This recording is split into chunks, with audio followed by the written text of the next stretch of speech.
सादर नमस्कार, सादर जय जिनेंद्र। क्षमा न्यूज चैनल कहीं भी कभी भी सही और सकारात्मक समाचारों के लिए देखना और सुनना न भूलें।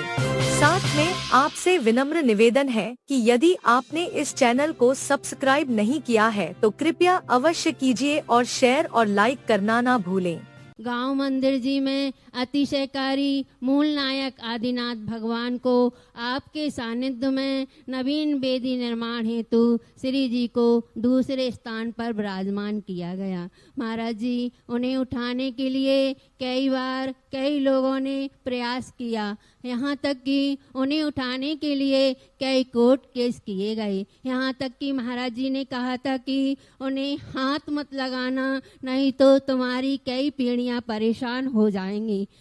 आपसे वही आपसे इतनी सरलता से फूलों की तरह उठ गए, क्या कारण था गुरुदेव? नमोस्तु गुरुदेव, नमोस्तु गुरुदेव। किसी भी महाशक्ति को छूने के लिए, बुलाने के लिए भी महाशक्ति चाहिए। आप पंचकल्याणक में क्यों साधु को पकड़ते हो? तुम खुद कर लो ना, किताब रखी हुई है।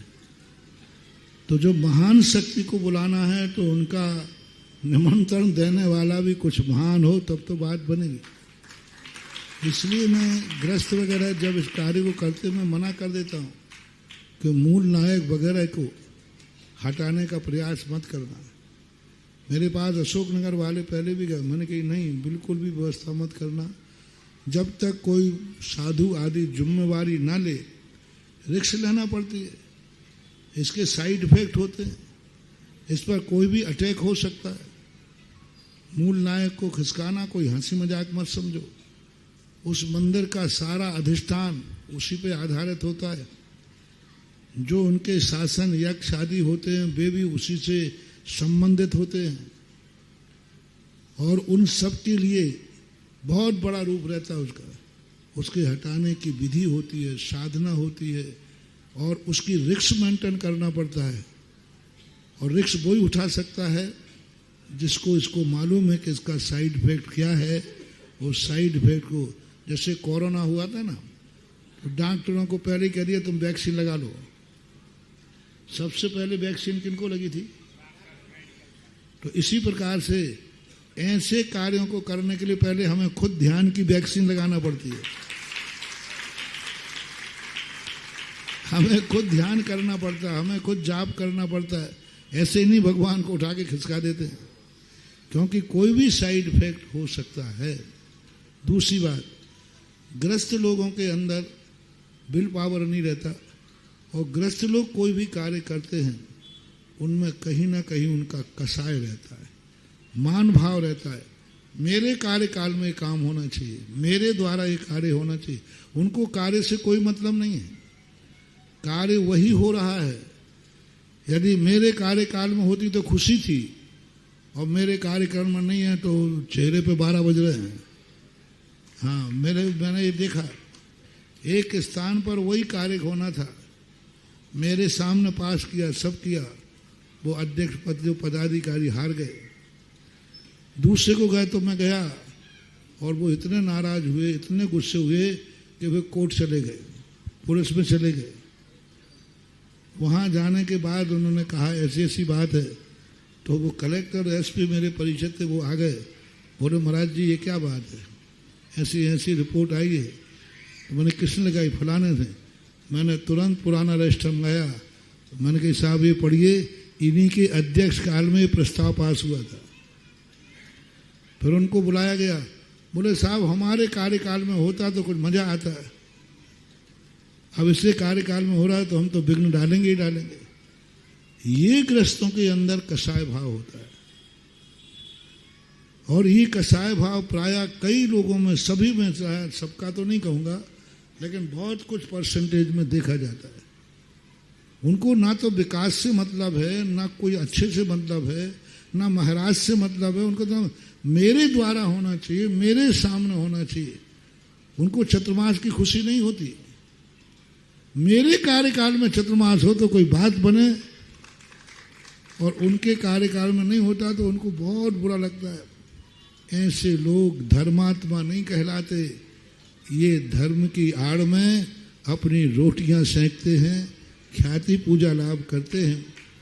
और ऐसी स्थिति में वो यदि ये कार्य करेंगे तो उनकी जिंदगी के लिए खतरा हो सकता है, नुकसान हो सकता है, क्योंकि उनको मतलब ही नहीं है।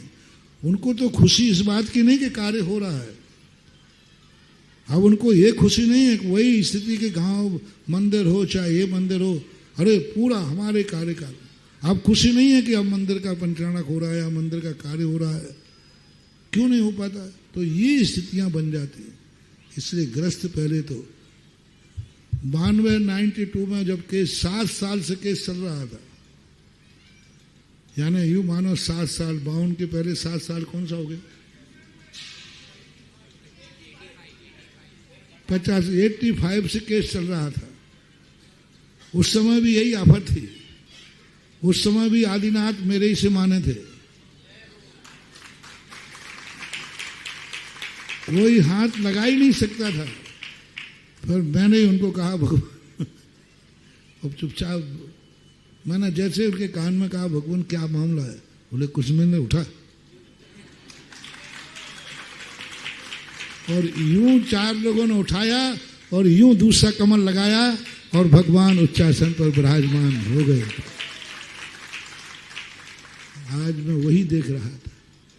तो इस स्थितियों में दान में, धर्म में लोग कसाय भाव रख लेते हैं। उनके मन में ये नहीं आता कि काम हो रहा है, आनंद करो, चाहे मैं करूं चाहे कोई करे। ये जब होता है, इसलिए तो लोग, तुम लोग इतना धर्म करते हो, कमेटियां इतना मेहनत करती हैं, जिनको पुण्य कम लगता है क्योंकि उनको कोई मतलब नहीं है। जैसे मैंने एक बार कहा था ना कि एक व्यक्ति बिल्कुल, मैं जब वहाँ गया सुबह 5 बजे 24 घंटे मेरे साथ रहता था और एकदम बीच में 2 महीने के बाद गायब हो गया। तो मैंने समझा कोई अनहोनी हो गई होगी, कोई घटना। तो 2-3 दिन तो मैंने पूछा नहीं। मैंने कहा भैया उनका क्या? महाराज आपको मालूम नहीं है, अब चुनाव में दूसरी पार्टी आ गई। यानी वो चुनाव से हट गए तो महाराज के पास से हट गए। अब उन्हें महाराज से कोई लेना देना नहीं है। अध्यक्ष से तो महाराज से लेना देना था और अध्यक्ष नहीं है तो महाराज से। ऐसे लोग धर्मात्मा नहीं कहलाते। ऐसे लोग धर्म के तवे पर अपनी रोटियां सेंकते हैं तो इनकी रोटियां सिकती नहीं हैं, इनकी रोटियां जल जाती हैं और कोई पुण्य नहीं कर पाता। अरे भाई पद में रहो या नहीं रहो, महाराज तो महाराज हैं, उसे क्या लेना देना। बल्कि आगे कहते महाराज जी कोई बात नहीं, अध्यक्ष था मैं हार गया, फिर भी आप मेरे महाराज हैं, फिर भी हम सेवा में रहेंगे। ये बहुत कम देखा जाता है। प्राय हम सारे भारत में सभी जगह ये देखते हैं। ये सबसे बड़ा दुर्गुण ये पाया जा रहा है और इस दुर्गुण के कारण से इतना सब कुछ करते हुए भी तुम्हें वो पुण्य नहीं मिलता जो तुम्हारे लिए मिलना चाहिए। जितनी तुम मेहनत करते हो वो मेहनताना तुम्हें नहीं मिलता। इस बात का दुख मुझे भी होता है। इतना करने के बाद थोड़े से परिणामों में निर्मलता लाओ। धर्म को पदों से मत जोड़ो, धर्म को ख्याति पूजा लाभ से मत जोड़ो। देव सार्थ गुरु पद पर रहो तो भी मेरी श्रद्धा है, नहीं रहे तो भी मेरी श्रद्धा है। मेरे मंदिर का विकास हो रहा है चाहे मैं रहूं या न रहूं। ऐसे आनंद की अनुभूति होवे। चाहे महाराज चतुर्मास मेरे कार्यकाल में हो चाहे नहीं हो, मेरे नगर में चतुर्मास हो रहा है और नाचो। और सबसे ज्यादा वो नाचना चाहिए, सबसे ज्यादा उनको नाचना चाहिए जिनके कार्यकाल में चतुर्मास नहीं हो पाया। तो कम से कम आज तो हो रहा है, कम से कम जीते जी तो हो गया। उनको सबसे ज्यादा खुशी मनाना चाहिए। कम से कम हमारी मेहनत थी, हम मेहनत में सफल नहीं हो पाए, कोई बात नहीं, किसी कारण से हुआ। आखिर नगर तो कल भी वही था, नगर तो आज भी वही है, पर खुशी क्यों नहीं है? बस यही सारे अंदर का बताता है कि धर्म से उन्हें कोई लगन नहीं है, कोई श्रद्धा नहीं है, कोई आस्था नहीं है।